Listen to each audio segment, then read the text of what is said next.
রাত হলে অন্ধকার যেরকম সব জায়গাকে ছেয়ে যায়, এমন কোনো জায়গা বাদ থাকে না যেখানে অন্ধকার ঢুকে না। ঠিক কিয়ামতের আগে ফিতনা সব জায়গাকে ছেয়ে যাবে। পৃথিবীর যে প্রান্তে মানুষ থাকুক, যেই মানুষই থাকুক, আলেম গায়রে আলেম, কেউ রক্ষা পাবে না, সবাইকে ফিতনা ছেয়ে যাবে। এই বিষয়ে নবী সাল্লাল্লাহু আলাইহি ওয়াসাল্লাম আমাদেরকে সতর্ক করার মানে হলো, ঝড় আসতে পারে, তোমরা যখন সে সময় পৃথিবীতে থাকবে তোমরা সতর্ক থাকবে, এবং ফিতনা তোমাদের ঈমান হরণ করবে। আল্লাহ সুবহানাহু ওয়া তাআলা তার হাবিব মুহাম্মদ সাল্লাল্লাহু আলাইহি সাল্লামের মাধ্যমে আমাদের জন্য অনেকগুলো ভবিষ্যৎবাণী করেছেন, অনেকগুলো সতর্কীকরণ আল্লাহ রাব্বুল আলামিন করেছেন। যে সমস্ত ভবিষ্যৎবাণীগুলো আমাদের জন্য গুরুত্বপূর্ণ, অতীব গুরুত্বপূর্ণ, এবং যে সমস্ত বিষয়ে আল্লাহ রাব্বুল আলামিন তার হাবিব মুহাম্মদ সাল্লাল্লাহু আলাইহি সাল্লামের মাধ্যমে আমাদেরকে সতর্ক করেছেন, সে বিষয়গুলোর মধ্যে থেকে অন্যতম একটা বিষয় হলো, পৃথিবীর আয়ু যখন শেষ হয়ে আসবে, মহাপ্রলয় মানব ইতিহাসের সবচেয়ে বড় ঘটনা, যেই ঘটনার মধ্য দিয়ে আল্লাহ তাআলা সৃষ্টি জগতের এই বিশাল বড় আয়োজন, এটার সমাপ্তি আল্লাহ তাআলা ঘটাবেন, সেই ঘটনার যত নিকটবর্তী হবে পৃথিবী, তত বেশি পৃথিবী ফিতনা সংকুল হবে এবং ফিতনায় পৃথিবী পরিপূর্ণ হয়ে যাবে। এ বিষয়ে নবী করিম সাল্লাল্লাহু আলাইহি সাল্লাম আমাদেরকে বারবার সতর্ক করেছেন, বিভিন্নভাবে সতর্ক করেছেন। নবী করিম সাল্লাল্লাহু আলাইহি সাল্লামের সে সমস্ত হাদিসগুলো পর্যালোচনা করলে দেখা যায় এবং বোঝা যায়, পৃথিবী যত তার পরিণতির দিকে এগিয়ে যাবে, কিয়ামত যত নিকটবর্তী হবে, তত মানুষের জন্য বহুমুখী ফিতনা ধেয়ে আসবে এবং ঈমান ধরে রাখা কঠিন হবে। এ বিষয় সম্পর্কে যত বেশি আমরা জানব, যত বেশি আমরা ঘাটাঘাটি করব, যত বেশি আমরা সতর্ক হব, তত বেশি আমাদের ঈমান, আমাদের আইডেন্টিটি, আমাদের তাকওয়া, আমাদের পরিচয় এবং আমাদের আল্লাহ ভীরুতা ইত্যাদিকে আমরা তত বেশি নিরাপদ এবং সেভ করতে পারবো, যত বেশি আমরা জানব। একজন মানুষ আগে থেকে যখন কোনো ঝড়ের পূর্বাভাস জানে, তখন ঝড় তাকে খুব বেশি লণ্ডভণ্ড করতে পারে না বা খুব বেশি ক্ষতিগ্রস্ত করতে পারে না, কারণ তিনি আগে থেকে জানেন এই ঝড় আসছে এবং এইভাবে অ্যাটাক এবং আক্রমণ করবে। একজন ইমানদার সেজন্য কিয়ামত পূর্ববর্তী ফিতনাগুলো সম্পর্কে যখন তিনি সচেতন হবেন, সতর্ক হবেন, তখন ফিতনা তার ঈমানকে লণ্ডভণ্ড করে দিতে পারবে না। আর এই জন্য এই বিষয়ে মুহাদ্দিসিনে কেরাম হাদিসের মৌলিক গ্রন্থগুলোতে বিভিন্ন অধ্যায় রচনা করে করে আমাদেরকে সতর্ক করেছেন, কিন্তু এগুলো নিয়ে আমাদের সমাজে খুব বেশি আলোচনা নাই, খুব বেশি চর্চা নাই, এবং আমরা খুব বেশি সতর্ক নই। এই সৃষ্টি জগৎ একসময় শেষ হবে, এটা আমাদের বিশ্বাসের গুরুত্বপূর্ণ একটা পার্ট বা অংশ। যেই ঘটনার মধ্য দিয়ে এই সৃষ্টি জগৎকে আল্লাহ তাআলা শেষ করবেন, এই সৃষ্টি জগতের মহা সংসারের এই আয়োজন পুরাটাকে আল্লাহ রাব্বুল আলামিন ক্লোজ করবেন, এবং সেই ঘটনার ভয়াবহতা কি হবে না হবে, পুরো কোরআনের শুরু থেকে শেষ পর্যন্ত বারবার বিভিন্ন জায়গায় সেই বিষয়গুলো আল্লাহ তাআলা আলোকপাত করেছেন। আর এই জন্যই আমি সবসময় আপনাদেরকে উদাত্ত আহ্বান করি, আপনারা কোরআনটা অর্থ সহকারে অনুগ্রহ করে একজন মুসলিম হিসাবে বুঝে পড়ার অভ্যাস গড়ে তুলুন। কোরআনে কারীম যদি আপনি অর্থ সহকারে বোঝার অভ্যাস গড়ে তোলেন এবং পড়েন, তাহলে ইসলাম সম্পর্কে আপনি কমপ্লিট একটা ধারণা পাবেন। আর না হলে ইসলাম সম্পর্কে আজকে একটা বিষয় জানলেন, একটা সাইড জানবেন, আবার আরেক সাইডে আপনি জানলেন না, সেটা সাইডে আপনার অজানা থেকে যাবে, অস্পষ্টতা থেকে যাবে, এখানে বিভ্রান্তির আশঙ্কা তৈরি হবে। এজন্য আপনি কালেকটিভলি ইসলামকে জানার যদি চেষ্টা করেন, তাহলে তার জন্য সবচেয়ে বড় এবং ভালো উদ্যোগ হবে কোরআনে কারীমের শুরু থেকে শেষ পর্যন্ত অর্থ সহকারে বুঝে পড়া। এই কোরআন পড়লে আপনি দেখবেন যে আল্লাহ তাআলা বারবার করে কোরআনে, বিশেষ করে শেষের পাড়ায় এবং শেষের দিকে এসে এই মহাপ্রলয়, এই পৃথিবীর ধ্বংসের যে ঘটনা, সেটা সম্পর্কে আল্লাহ আলোকপাত করেছেন। কোরআনে কারীমে সাধারণত সেই মহাপ্রলয়কে আস-সাআহ, অর্থাৎ সেই গুরুত্বপূর্ণ ক্ষণ, মুহূর্ত বলে অভিহিত করেছেন। এবং এই মহাপ্রলয় যখন হবে তখন কি হবে তার বর্ণনা কোরআনে কারীমের বিশেষ করে শেষের সূরাগুলোতে আমরা প্রায় সময় নামাজের মধ্যে পড়ি। সূরা আল কারিআ, সূরা আল আদিয়াত, সূরা ইযা যুলজিলাতিল আরদু জিলজালাহা, এসব সূরাগুলোতে আল্লাহ তাআলা এই কিয়ামতের ভয়াবহতা সম্পর্কে আলোকপাত করেছে, এবং শেষের দিকে প্রায় বেশিরভাগ সূরাতে এই বিষয়ে আলোচনা রয়েছে। এই মহাপ্রলয়, যেটার মধ্য দিয়ে আল্লাহ তাআলা ঈসা আলাইহিস সালামের সিংহা ফুৎকারের মাধ্যমে সৃষ্টি জগতের সবকিছুকে শেষ করবেন, এবং এই পাহাড় তুলার মতো যখন উঠতে থাকবে, গোটা সৃষ্টি জগতের সব প্রাণীকে আল্লাহ যখন শেষ করে ফেলবেন, কেউ থাকবে না, যেদিন আল্লাহ বলবেন লিমানিল মুলকুল ইয়াউম লিল্লাহিল ওয়াহিদিল কাহার, পৃথিবীতে বহু মানুষ বহু রাজত্ব, ক্ষমতা, দাপট, বহু কিছুর অহংকার নিয়ে ঘুরে বেরিয়েছ, কিন্তু আজ এক আল্লাহর কর্তৃত্ব ছাড়া, শ্রেষ্ঠত্ব ছাড়া, অস্তিত্ব ছাড়া আর কেউ নেই, এমনকি ফেরেশতারাও নেই। সবাইকে আল্লাহ তাআলা শেষ করে পুনরায় আবার সৃষ্টি করে মানুষের হিসাব নিকাশ গ্রহণ করবেন। এই যে ঘটনার মধ্য দিয়ে আল্লাহ তাআলা সৃষ্টি জগতের এই সব আয়োজন শেষ করবেন, সর্বশেষ প্রাণীটারও প্রাণ কেড়ে নেওয়া হবে, সবাই মৃত হয়ে যাবে, আল্লাহ ছাড়া কেউ থাকবেন না। সেটাই হলো মহাপ্রলয়, সেটাকে আমরা অনেকে কিয়ামত বলি। তো এই যে মহাপ্রলয় বা কিয়ামত, এটার সময় যত ঘনিয়ে আসবে, পৃথিবীর আয়ু যত শেষের দিকে যাবে, ইমানদারদের ইমানের উপরে টিকে থাকাটা তত চ্যালেঞ্জিং হবে। এটাকেই হাদিসের পরিভাষায় ফিতনা বা ফিতান বলা হয়েছে।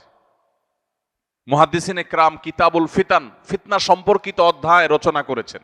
সেখানে কি ভাবে ফিতনা পতিত হতে পারে, ফিতনার গতি প্রকৃতি কেমন হতে পারে, সেগুলো সম্পর্কে ধারণা দেওয়া হয়েছে। নবী সাল্লাল্লাহু আলাইহি সাল্লামের একটা হাদিসের দিকে তাকালে আমরা দেখতে পাই, তিনি বলেছেন কিয়ামত যখন নিকটবর্তী হবে তখন পৃথিবীতে ফিতনা ছেয়ে যাবে। কিরকম ছেয়ে যাবে? কাওয়াকাইল মাতারি, বৃষ্টির ফোঁটা যেরকম পতিত হয় একের পর এক, একটার পর একটা ফিতনা পতিত হবে। মানুষ একটা ফিতনার মোকাবেলা করতে না করতে আরেকটা ফিতনা এসে পড়বে। রাত যেরকম, অন্ধকার যেরকম রাতকে ছেয়ে যায়, রাত হলে অন্ধকার যেরকম সব জায়গাকে ছেয়ে যায়, এমন কোনো জায়গা বাদ থাকে না যেখানে অন্ধকার ঢুকে না। ঠিক কিয়ামতের আগে ফিতনা সব জায়গাকে ছেয়ে যাবে। পৃথিবীর যে প্রান্তে মানুষ থাকুক, যেই মানুষই থাকুক, আলেম গায়রে আলেম, কেউ রক্ষা পাবে না, সবাইকে ফিতনা ছেয়ে যাবে। এই বিষয়ে নবী সাল্লাল্লাহু আলাইহি ওয়াসাল্লাম আমাদেরকে সতর্ক করার মানে হলো, ঝড় আসতে পারে, তোমরা যখন সে সময় পৃথিবীতে থাকবে তোমরা সতর্ক থাকবে এবং ফিতনা তোমাদের ঈমান হরণ করবে। তো এইরকম পরিস্থিতি সম্পর্কে নবী করিম সাল্লাল্লাহু আলাইহি ওয়াসাল্লামের অনেকগুলো হাদিস পাওয়া যায়। আমরা এখন মেলালে দেখি সেই সময়টা আমরা শুরু করেছি, সেই সময়টাতে প্রবেশ করা। এটা কতদূর প্রলম্বিত হবে, কতদিন দীর্ঘায়িত হবে, কত বছর চলবে, সেটা কি 100 বছর চলবে না 1000 বছর চলবে, আল্লাহ তাআলা ভালো জানেন। তবে ফিতনার মধ্যে আমরা প্রবেশ করে ফেলেছি। খোদ নবী করিম সাল্লাল্লাহু আলাইহি ওয়াসাল্লামের সময় থেকে সাহাবায়ে কেরাম ফিতনার আশঙ্কায় শঙ্কিত থাকতেন, সব সময় ভয়ভীত থাকতেন এবং এই ফিতনার আক্রমণে সতর্ক থাকতেন। তাহলে আজ প্রায় 1450 বছর পর নবী সাল্লাল্লাহু আলাইহি ওয়াসাল্লাম যে ফিতনার কথা বলেছেন, আমরা তাকালে দেখি অফিসে যাই সেখানে ফিতনা, শিক্ষা প্রতিষ্ঠানে যাই সেখানে ফিতনা, ফ্যামিলিগত জীবনে প্রবেশ করলে সেখানে ফিতনা। ফিতনা ছাড়া আমরা কিছু দেখি না, এমনকি ধর্মীয় প্রতিষ্ঠানগুলোতেও নানাবিধ ফিতনা। ফিতনা জিনিসটা কি? আমরা অনেকেই ফিতনা বিষয়ে পরিপূর্ণ ক্লিয়ার না বা পরিষ্কার না হয়তোবা। ফিতনা মানে আমরা ধোঁয়াশা বলতে পারি, বিভ্রান্তি বলতে পারি। কোথাও আপনি দেখতে পাচ্ছেন মরিচিকা, যে মরিচিকা আপনি দেখছেন খোলা চোখে পানি, সেটা আসলে পানি না, সেটা মরিচিকা। এটা এক প্রকারের ফিতনা। এটাকে আপনি মনে করছেন অনেক ভালো, সেটা আসলে ভালো না, তার পেছনে লুকিয়ে আছে কালো অন্ধকার। ঠিক একইভাবে কিয়ামতের আগে মানুষ ডিসিশন নিতে পারবে না, সিদ্ধান্ত গ্রহণ করতে পারবে না। এমন এমন ইস্যু আসবে যে ইস্যুতে তার ঈমান নিয়ে সে সন্দেহের দোলাচলের মধ্যে পড়ে যাবে, যা আসলে আমি ঠিক আছি, আমার বিশ্বাস আদৌ ঠিক আছে। এমন এমন ক্রাইসিস আসবে, কখনো হয়তো উন্নয়নের নামে, উন্নতির নামে, গবেষণার নামে, জীবনমানকে উন্নত করার নামে, সায়েন্স এবং টেকনোলজির নামে, নানা নামে পৃথিবীতে এমন এমন পরিবেশ তৈরি হবে যে মানুষ রীতিমতো তার বিশ্বাস, তার ঈমান নিয়ে সংশয়ের মধ্যে পড়ে যাবে। আজ এই সংশয়বাদ ঘরে ঘরে, জনে জনে, এটাকে আমরা আজকের পৃথিবীর নতুন তুফান বলতে পারি। এই নতুন তুফান সম্পর্কে নবী সাল্লাল্লাহু আলাইহি ওয়াসাল্লাম সতর্ক করেছেন। একটা সময় আসবে, নবীজি সাল্লাল্লাহু আলাইহি সাল্লাম বলেছেন, ইউসবিহুর রাজুলু মুমিনা ওয়া ইউমসি কাফিরা। মানুষ সকালবেলা ঈমানদার হয়ে সকাল করবে, দিন শুরু করবে, সন্ধ্যায় সে বেঈমান হয়ে যাবে। কারণ হয়তো সন্ধ্যায় ঈমান থাকবে কিন্তু সকালে ঘুম থেকে উঠে সে বেঈমান হয়ে যাবে। ঈমানটা এত ঠুনকো হবে, এত দুর্বল হবে, কচু পাতার পানির মতো এতটা নড়বড়ে হবে যে তার আইডেন্টিটি মুহূর্তের ভিতর পরিবর্তন হবে। এমন এমন চমক আসবে। এখন পৃথিবীটা হলো চমকের পৃথিবী, একের পর এক চমক। আমরা সার্চ ইঞ্জিনের যে চমক, সেটা দেখে সারতে না সারতে এআই এর চমক, আর্টিফিশিয়াল ইন্টেলিজেন্সের চমক আমাদের সামনে এসে উপস্থিত। আমরা যোগাযোগ ব্যবস্থার ক্ষেত্রে একটার পর একটা চমক দেখছি। মানুষকে আল্লাহ তাআলা এমন এমন সক্ষমতা দিচ্ছেন, মানুষের ব্রেইনে এমন এমন ইস্যু আল্লাহ তাআলা দিচ্ছেন, এমন এমন আইডিয়া আল্লাহ তাআলা মানুষের মধ্যে দিচ্ছেন যেই জিনিসগুলো অনেক ক্ষেত্রে আমাদেরকে রীতিমতো সন্দেহের মধ্যে ফেলে দেয় যে আসলে মানুষ এবং মানুষের সৃষ্টিকর্তা আল্লাহ রাব্বুল আলামিন এবং সৃষ্টি জগৎ, এই দুইয়ের মধ্যে পার্থক্য করা আমাদের জন্য কঠিন হয়ে যায়। ভাইরা আমার, ফিতনা কতভাবে পতিত হতে পারে, কত দিক থেকে আসতে পারে, সেটা আমাদের ধারণা এবং কল্পনারও বাহিরে। কিয়ামত যত নিকটবর্তী হবে, মানুষের ঈমানদারের আইডেন্টিটি ধরে রাখা তত কঠিন হবে। এটাই ফিতনা। সেই সময়টা আমরা শুরু করেছি, প্রবেশ করেছি, পার করছি। যত সময় যাবে এই ক্রাইসিস, এই সংকট আরো বাড়বে, আরো বৃদ্ধি পাবে। নবী করিম সাল্লাল্লাহু আলাইহি সাল্লাম আমাদেরকে সতর্ক করেছেন। তিনি বলেছেন, বাদিরু বিল আমালি ফিতানা কাকিতাইল লাইলিল মুজলিম। তোমরা ভালো কাজ নেকামল করার জন্য প্রতিযোগিতায় লিপ্ত হও এবং দ্রুততার সাথে অগ্রসর হও ভালো কাজের দিকে। কারণ এমন সময় আসছে যখন গভীর গুটগুটে অন্ধকার রাত যেরকম অন্ধকার হওয়ার কারণে কোনটা ভালো কোনটা মন্দ মানুষ পরখ করতে পারে না, এরকম সময় আসবে যে তুমি সত্য আর অসত্য, ভালো আর মন্দ পরখ করতে কষ্ট হবে। সেই সময় আসার আগে তোমরা নেকামলে প্রবেশ করো, ভালো কাজে লিপ্ত হও। এবং সেই সাথে নবী সাল্লাল্লাহু আলাইহি সাল্লাম বলেছেন, আবু সা'লাবা আল খুশানি রাদিয়াল্লাহু তাআলা আনহু থেকে বর্ণিত হাদিসে তিনি বলেছেন, ফা ইন্না মিন ওয়ারাইকুম আইয়ামা আস-সাবরু ফীহিন্না মিসলাল কবদি আলাল জামার। নবীজি বলেছেন সাহাবীদেরকে লক্ষ্য করে যে তোমরা চলে যাওয়ার পরে পৃথিবীতে এমন একটা সময় আসবে যখন দ্বীনের উপরে, ইসলামের উপরে, ঈমানের উপরে টিকে থাকাটা এটা জ্বলন্ত কয়লা হাতের উপরে নিয়ে থাকা যেরকম কঠিন, ওইরকম কঠিন হয়ে যাবে। আজ পৃথিবীতে মুসলিম আইডেন্টিটি নিয়ে চলাটা সহজ না কঠিন? কঠিন। অমুসলিম প্রধান অঞ্চলে বা দেশে তো পরের কথা, মুসলিম প্রধান দেশেও মুসলিম আইডেন্টিটি নিয়ে টিকে থাকা বড় কঠিন। আপনার দাড়ি থাকবে, টুপি থাকবে, আপনি নামাজ পড়বেন, হালাল হারাম মেনটেন করবেন, আপনি মাহারাম মেনটেন করবেন, আপনি সিরিয়াস দিন পালন করবেন, কোরআন হাদিসের প্রত্যেকটা আদেশ শেষে মানার চেষ্টা করবেন, আল্লাহর দাসত্ব এবং আবদিয়তকে আপনি ধারণ করে চলার চেষ্টা করবেন। সমাজই আপনাকে আলাদা চোখে দেখবে, বলবে যে এটা বেকার হয়ে গেছে, এই লোকের মাথা কেউ নষ্ট করছে। আপনি জাতে উঠতে পারবেন না। জাতে ওঠার জন্য আপনাকে অনেক অপকর্ম, অনেক গুনাহের কাজ, অনেক পাপের কাজ, কোরআন হাদিসের বাইরে আপনাকে যেতে হবে। এই যে একটা প্রবণতা, এটা আমাদের সেই সময়ের কথা স্মরণ করিয়ে দেয় যে এই সময়ের কথা নবীজি বলেছেন যে এমন একটা সময় আসবে যে ঈমানের উপরে টিকে থাকাটা জ্বলন্ত কয়লা হাতে রাখার মতো কঠিন হবে। ভাইরা আমার, এখন আপনার সন্তানটা নামাজ কালাম পড়ে, দিনদার, সে হারামে যায় না। সমাজের বেশিরভাগ মানুষ পাপাচারে লিপ্ত, নামে মুসলমান, দিন থেকে সরে গেছে। ওই যে ফিতনার কারণে তারা দিন থেকে সরে গেছে। এই মানুষগুলোর কাছে আপনি বরং ভিন্ন গ্রহের কোনো বাসিন্দা। আপনি বরং সমাজ বুঝেন না, সামাজিকতা বুঝেন না, আপনি বরং অসামাজিক, আপনি বরং সেকেলে, আপনি পুরাতন, আপনি আধুনিক না, আপনি পিছিয়ে পড়া, আপনি সমাজের বোঝা, আপনি স্মার্ট না। হাজারটা ট্যাগ আপনাকে দেয়া হবে। ভাইরা আমার, এই কথা নবী সাল্লাল্লাহু আলাইহি সাল্লাম বলেছেন যে একটা সময় আসবে যখন ঈমান এর উপরে অটল থাকা, অবিচল থাকাটা হাতের উপরে জ্বলন্ত কয়লা ধরে রাখার মতো কঠিন হবে। নবীজি বলেছেন, লিল আমিলি ফিহিন্না মিসলা আজরি 50 রাজুলা ইয়ামালুনা মিসলা আমালিকুম। নবীজি বলেছেন ওই রকম কঠিন সময়ে যখন ইসলামের উপরে টিকে থাকা কঠিন হবে। আপনি দেখুন সারা পৃথিবীতে, আপনি মুসলিম হন, ভালো মুসলিম হন, তাহলে সব বাধা। আপনি ইসলাম ছেড়ে দিলে আর বাধা নেই। ফিলিস্তিনের মানুষ তারা যদি মুসলমান না হয়ে অন্য কোন আইডেন্টিটি তাদের হতো, তাদের এত কষ্ট করতে হতো না। কাশ্মীরের মানুষগুলো যদি মুসলমান না হয়ে, ইসলাম না হয়ে অন্য কিছুকে ধারণ করতো, তাহলে জুলুম তাদেরকে সহ্য করতে হতো না। গত দীর্ঘ বহু বছর ধরে আমাদের দেশে জঙ্গিবাদের নামে, রাজাকারের নামে, বিভিন্ন নামে ধর্মীয় লেবাসধারীদেরকে যে কোণঠাসা করা হয়েছে, এরা যদি এই ধর্মীয় লেবাস, ধর্মীয় আইডেন্টিটি, ধর্মীয় মূল্যবোধকে ধারণকারী না হতেন, তাহলে এত বাধার মুখোমুখি তারা হতে হতো না। এই যে পরিস্থিতি, নবী সাল্লাল্লাহু আলাইহি সাল্লাম বলেছেন এরকম কঠিন পরিস্থিতিতে যারা সব যায় যাক, আমার জাতে ওঠা লাগবে না, আমার সামাজিকতা গোল্লায় যাক, আমার গোটা দুনিয়ার মানুষের যে স্রোত এবং ফ্লো তার বিপরীতে যে হলেও আমি আমার ঈমানকে, আমার তাকওয়াকে অটল করার চেষ্টা করব, ধরে রাখার চেষ্টা করব। এই প্রতিজ্ঞা যদি কেউ করে এবং সে টিকে থাকতে পারে, নবীজি বলেছেন সেই লোক একজন আমল করে যে সওয়াব পাবে, সাহাবীদেরকে বলেছেন তোমরা 50 জন আমল করলে যে পরিমাণ সওয়াব পায়, সে একজন সে সওয়াব পাবে। 50 জনের আমলের সওয়াব একজন পাবে। নামাজ পড়বে এক ওয়াক্ত, সওয়াব পাবে 50 ওয়াক্তের, 50 জনেরটা।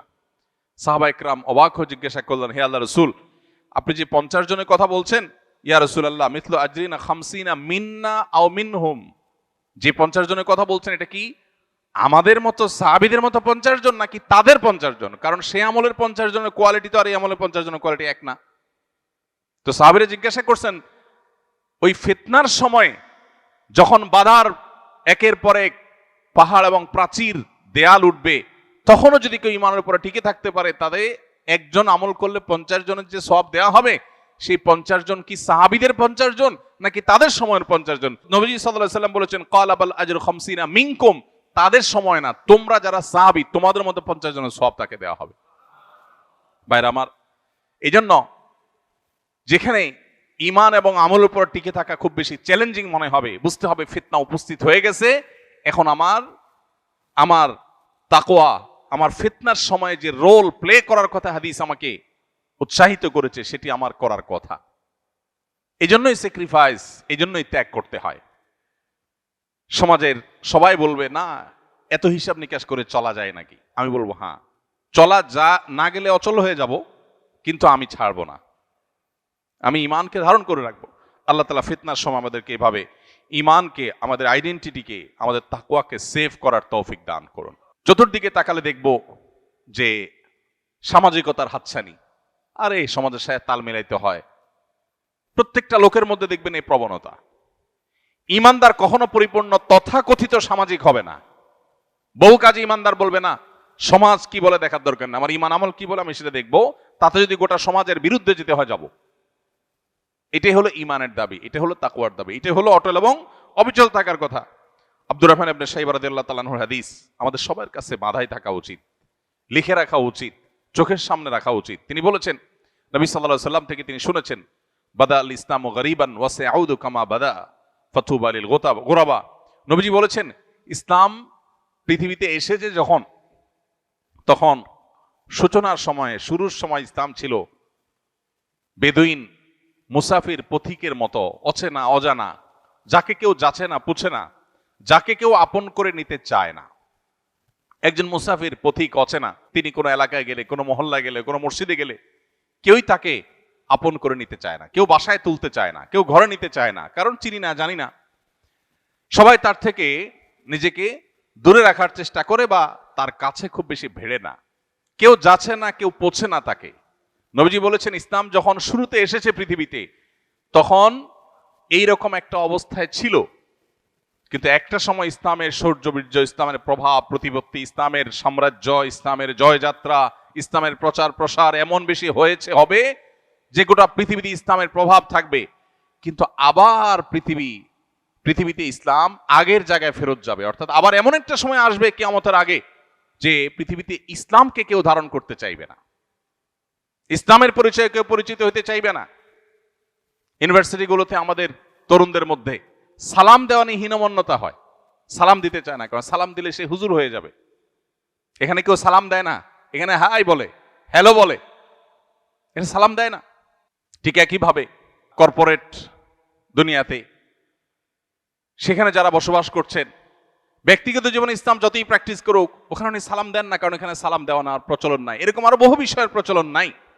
তো এইরকম সময়গুলোতে নবী সাল্লাল্লাহু আলাইহি সাল্লাম বলেছেন, যখন পৃথিবী তার শেষ পরিণতির দিকে আসবে, ইসলাম আবারও ওই প্রথম যুগে যেরকম ইসলাম কেউ ধারণ করতে চাইতো না, মক্কাতে যখন ইসলাম শুরু হয়েছে, ইসলামের পরিচয় পরিচিত হওয়াটা রিস্কি ছিল।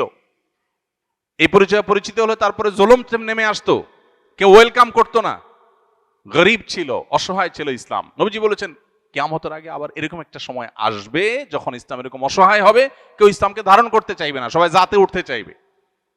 নবীজি বলেছেন, ফাতুবা লিল গুরাবা।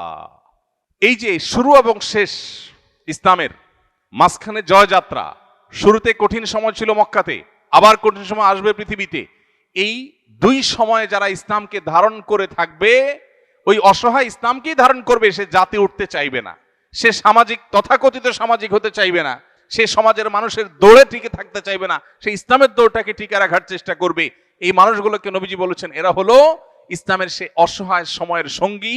এই মানুষগুলো সম্পর্কে নবীজি বলেছেন ফাতুবা, তারা যেন সুসংবাদ গ্রহণ করে, এদের জন্যই হলো আখিরাতের শেষ হাসি। ভাইরা আমার, তখন নবীজিকে জিজ্ঞাসা করা হলো মানিল গোরাবা ইয়া রাসূলুল্লাহ, হে আল্লাহর রাসূল, ইসলামের কঠিন সময়ে যারা ইসলামকে ধারণ করবে, আপনি যাদেরকে গরীব বলে আখ্যায়িত করেছেন, এখানে অর্থকরী না থাকলে যে গরীব হয় সেটা উদ্দেশ্য নয়, বরং দুঃসময়ের কাণ্ডারি, যাচ্ছে না পোছে না সেরকম পথিকের মতো ইসলামকে ধারণকারী বলতে হে রাসূল আপনি কাকে বুঝিয়েছেন? নবীজি তখন বলেছেন আল্লাযীনা ইউসলিহুনা ইযা আফসাদান নাস, মানুষ যখন ফিতনায় পতিত হয়ে যাবে, সমাজ যখন নষ্ট হয়ে যাবে, তখন যারা মানুষের সংশোধনে কাজ করবে, নিজেরা কোরআন হাদিসের পথে থাকবে আর সমাজকে সংশোধনের পথে আহ্বান করবে, এই মানুষগুলো হলো সেই মানুষ যাদের জন্য নবী সাল্লাল্লাহু আলাইহি ওয়াসাল্লাম সুসংবাদ দিয়েছেন। ভাইরা আমার, সেরকম কঠিন সময় আমরা পার করছি। আমাদের দরকার এখন ঈমানকে আঁকড়ে ধরা, আমাদের দরকার এখন মুসলিম আইডেন্টিটিকে আঁকড়ে ধরা। আমরা দেখব চতুর্দিকে আমাদের সন্তানদের, আমাদের পরিবারে, আমাদের আশেপাশে, আমাদের সমাজে, সোসাইটিতে, পরিবেশ সব দিকে আমরা দেখব যে সবাই জাতে ওঠার চেষ্টা করছে। কেউ তার অরিজিনকে ধরে রাখার, মৌলিকত্বকে ধরে রাখার, তার শেকড়কে সন্ধান করবার চেষ্টা করছে না। এটা নবী সাল্লাল্লাহু আলাইহি সাল্লাম বহু আগে ভবিষ্যদ্বাণী করেছেন যে এরকম সিচুয়েশন আসবে, সিচুয়েশন আরো জটিল হবে। তো সিচুয়েশন যখন জটিল হয় তখন মানুষের প্রচেষ্টা আরো শক্ত হয়। আপনি সাধারণ পুকুরে যখন সাঁতার কাটেন তখন আপনার যে অ্যাপ্রোচ থাকে, আপনি সমুদ্রের উত্তাল তরঙ্গের বিপরীতে যখন সাঁতার কাটেন তখন অ্যাপ্রোচ একরকম থাকে না। আপনি যখন রাস্তায় স্বাভাবিকভাবে চলাফেরা করেন তখন আপনার সেই সতর্কতা থাকে না। যখন আপনি প্রচন্ড ঝড়ের পরিবেশে আপনি চলাফেরা করেন তখন আপনার পোশাক আশাক উড়ে যায় কিনা সেগুলোর পরে যতটা আপনি সতর্ক হন। ঠিক একইভাবে ফিতনা সংকুল সময়ে ঈমান যেন টিকে থাকে, ঈমান যেন হারিয়ে না যায়, কুফরি এবং ফিতনার ঝড় যেন ঈমানকে লণ্ডভণ্ড করে দিতে না পারে, সেজন্য একজন ঈমানদার তিনি তার সব শক্তি দিয়ে তার ঈমানকে টিকিয়ে রাখার চেষ্টা করবেন। আল্লাহ রাব্বুল আলামিন আখিরি জামানার কিয়ামত পূর্ববর্তী ফিতনা সংকুল সময়ে আকাশ থেকে বৃষ্টির মতো অনবরত ফিতনা যখন পতিত হতে থাকে, যখন অন্ধকার ছেয়ে যায়, ভালো মন্দ নিরূপণ করতে পারি না, সংশয়বাদ যখন আমাদেরকে গ্রাস করে ঘিরে ধরে, এরকম সময় আল্লাহ তাআলা আমাদেরকে ঈমানের এই পরিচয়কে ধারণ করে থাকার তৌফিক দান করুন। ভাইরা আমার, আমরা চতুর্দিকে দেখি নানাবিধ ফিতনা, ফিতনার তালিকা, ফিতনার নজির, ফিতনার দৃষ্টান্তগুলো যদি আমরা আলোচনা করতে চাই সেটা অনেক লম্বা, অনেক দীর্ঘ। এর মধ্যে থেকে একটা উদাহরণ হলো আজকের পৃথিবী উন্নয়নের নামে আমাদের এমন জীবনধারা বা এমন লাইফস্টাইল আমাদেরকে উপহার দিয়েছে যেখানে মানুষ প্রচুর পরিমাণ সম্পদ কামাই করা এবং খুব বেশি সুখ স্বাচ্ছন্দ্য আর ভোগ বিলাসের মধ্যে থাকা, এটা জীবনের অন্যতম লক্ষ্যে পরিণত হয়েছে। এখন এই পাইপলাইনে যখন মানুষ একবার প্রবেশ করে তখন এটার কোনো শেষ থাকে না। টাকা পয়সা কামাই করা, সমাজের স্রোতের তালে চলা, সামাজিকতা মেনটেন করে চলা এবং অন্য 10 জনের মতো হয়ে চলার চেষ্টা করা, এগুলো মানুষকে তার দ্বীন, তার ঈমান, তার আখিরাত এই চর্চা থেকে আস্তে আস্তে তার অজান্তে দূরে সরায় দেয়। এই জন্য নবী করিম সাল্লাল্লাহু আলাইহি সাল্লামকে আল্লাহ তাআলা সতর্ক করেছেন, আমাদেরকে আল্লাহ সতর্ক করেছেন। কোরআনে কারিমে আল্লাহ বলেছেন ইন্নামা আমওয়ালুকুম ওয়া আওলাদুকুম ফিতনা, তোমাদের সম্পদ এবং সন্তান এগুলো এক প্রকারের ফিতনা, অর্থাৎ এগুলো তোমাদেরকে ধোঁয়াশার মধ্যে ফেলে দেয়। ঈমান নাকি টাকা পয়সা, ঈমান নাকি সামাজিক স্ট্যাটাস, ঈমান নাকি সন্তান সন্ততির তথাকথিত ক্যারিয়ার। অনেক সময় আখিরাত ডুবাই দিয়ে সন্তান সন্ততির ক্যারিয়ারকে আমরা উপরে তোলার চেষ্টা করি। অনেক সময় সম্পদ এর পাহাড় গড়বার প্রয়োজনে ঈমান, আমল, আকীদা, হালাল হারাম সবকিছুকে ডুবাই দেই। তাহলে আমি যে কোনটা গ্রহণ করব, কোনটা আমার গ্রহণ করা উচিত, এই সিদ্ধান্তহীনতাটাই হলো ফিতনা। নবীজি বলেছেন, সন্তান সন্ততি সম্পদ এগুলো তোমাদেরকে ধোঁয়াশায় ফেলে দিবে, বিভ্রান্তিতে ফেলে দিবে, তুমি কোন দিকে যাবে, এবং বিভ্রান্ত হয়ে দেখা যায় ভুল পথে গিয়েছ, আখিরাত বরবাদ করে ফেলেছ। এর বাইরে আজ ভালো এবং মন্দের যে মাপকাঠি, এই মাপকাঠিগুলো পরিবর্তন হয়ে যাচ্ছে। গোটা বিশ্বে পাওয়ার হোল্ড করা, সম্পদ কামাই করা, এটাই মানুষের মর্যাদার মাপকাঠি হয়ে গেছে, মানদণ্ড হয়ে গেছে। ভালো মানুষের ভাত নাই, সহজ বাংলায়। ভাত আছে কার? যার পাওয়ার আছে, যার টাকা পয়সা আছে। যত নিকটবর্তী হবে পৃথিবী, তত সেদিকে মানুষ চলে যাবে। সমাজে এইরকম পরিবেশে পরিস্থিতি মানুষ চিন্তা করবে, ভালো মানুষই পরে, আগে টাকা পয়সা কামাই করি, আগে পাওয়ার গেইন করি। কারণ পাওয়ার গেইন করলে, টাকা পয়সা কামাই করলে সমাজে সবাই বাহাবা দিবে। এখন এই সময়টাতে সমাজে আমি লাইমলাইটে আসাটা গুরুত্বপূর্ণ না আমার মুসলিম আইডেন্টিটিকে ধরে রাখা গুরুত্বপূর্ণ, এটা হলো ফিতনা। বেশিরভাগ মানুষ জোয়ারে গা ভাসায়, না এ যুগে টাকা পয়সা না হলে চলে নাকি, এ যুগে ভালো চেয়ারে না গেলে চলে নাকি। কিন্তু যে ইমানদার, ওই যে 50 গুণ সাহাবীদের সমান 50 জনের সওয়াব পাবে, সেই লোক সমাজের এই গড্ডালিকায় স্রোতে গা ভাসায় না, সে বিপরীতে চলে। সে বলে না, আমার সামাজিকতার দরকার নাই, সবাই হ্যাঁ চোখে দেখুক, কিন্তু আমি সততা, আদর্শ, নীতি এটাতে আমি ছাড় দিব না, তাতে আমার পরিবারের লোকদের কাছে আমি খারাপ হতে পারি। স্ত্রী হয়তো বলতে পারে যে এটা অচল, অচল না। হয়তো সন্তানরাও বলবে, আমার বাবা সে আমাদেরকে কিছু দিয়ে যায়নি। হয়তো মা বাপ ভাই বোনও বলবে যে এই ছেলে সমাজের সাথে তাল মেলাতে পারে নাই, সোজা সরল বেকুব, তারপরও সে তার ঈমানকে, তার তাকওয়াকে, আল্লাহর গোলাম এবং বন্দীকে সে আঁকড়ে ধরবে। ভাইরা আমার, এরকম হাজার লাখো অগণিত ফিতনা আছে এই চাকচিক্যময় পৃথিবীতে। ভোগবাদের ফিতনা আমাদের সবাইকে ভোগবাদী করে তুলছে। একজন ইমানদার যার আখিরাতের প্রতি বিশ্বাস আছে, তিনি জানেন দুনিয়াটা সামান্য সময়ের পারাপারের জায়গা। কিন্তু ভোগবাদ আমাদের সমাজে আমাদেরকে এমন ভাবে গ্রাস করে ফেলেছে যে আমাদের মনে হচ্ছে এটাই অনন্তকাল বেঁচে থাকার জায়গা। যিনি টাকার জন্য মরিয়া হালাল হারাম বাজ বিচার করছেন না, তিনি নিজেও জানেন এটা আগামী 1 মিনিট পরও তিনি ভোগ করতে পারবেন কিনা তার গ্যারান্টি নাই, পৃথিবীতে কেউ তাকে গ্যারান্টি দিতে পারবে না। কিন্তু এরপরও তিনি এর জন্য পাগল, এবং তিনি হাজার হাজার শত শত বছর বাঁচবেন না সেটা তিনি জানেন। তারপরেও এত টাকা কামাই করার পরেও তার চাহিদা শেষ হচ্ছে না, যত টাকা তার শত শত বছর কেউ শেষ করা যাবে না। তারপর তিনি পাগল পড়া ফিতনা, এই ফিতনার জালে তিনি পড়ে গেছেন, আর বের হতে পারছেন না। এই নেশায় তিনি ডুবে গেছেন, ব্যাক করতে পারছেন না, আখিরাতকে ডুবাই দিয়েছে। ভাইরা আমার, এরকম বহুবিধ ফিতনা আমাদেরকে গ্রাস করছে। রক্ষার উপায় কি? রক্ষার উপায় হলো কোরআন এবং হাদিসকে আঁকড়ে ধরা। কোরআন এবং হাদিসকে যারা আঁকড়ে ধরবে তারা ফিতনা থেকে রক্ষা পাবে। নবী সাল্লাল্লাহু আলাইহি ওয়াসাল্লাম বলেছেন, আদ্দু আলাইহা বিন নওয়াজিস।